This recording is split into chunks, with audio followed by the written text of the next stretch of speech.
এক ছিল এক ছোট খরগোশ, নাম তার লিলি। সেই থাকত রঙিন ফুলে ঘেরা এক সুন্দর বনে, যার নাম রংধনু বন। এই বনে প্রতিদিন সূর্য উঠত নানা রঙের আলো নিয়ে, আর পাখিরা গাইত মিষ্টি গান।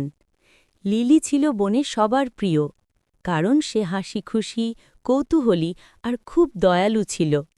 কিন্তু তার একটা সমস্যা ছিল, লিলি একটু বেশি কৌতূহলী। যেখানে কিছু ঝলমলে বা অদ্ভুত দেখত, সেখানেই ছুটে যেত।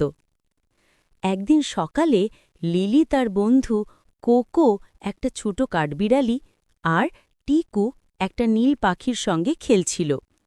তখন হঠাৎ সে দূরে এক জায়গায় একটা ঝিলমিল আলো দেখতে পেল।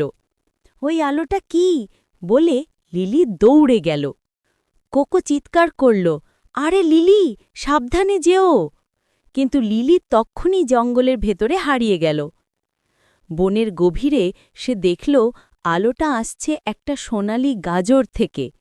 গাজরটা একটা পুরনো গাছের নিচে পড়ে আছে, কিন্তু সেটা ঝিকমিক করছে, যেন তাতে সূর্যের আলো লুকানো। লিলি অবাক হয়ে গাজরটা তুলতেই হঠাৎ একটা নরম আওয়াজ শোনা গেল, থামো, আমি জাদুর গাজর! লিলি লাফ দিয়ে পিছিয়ে গেল।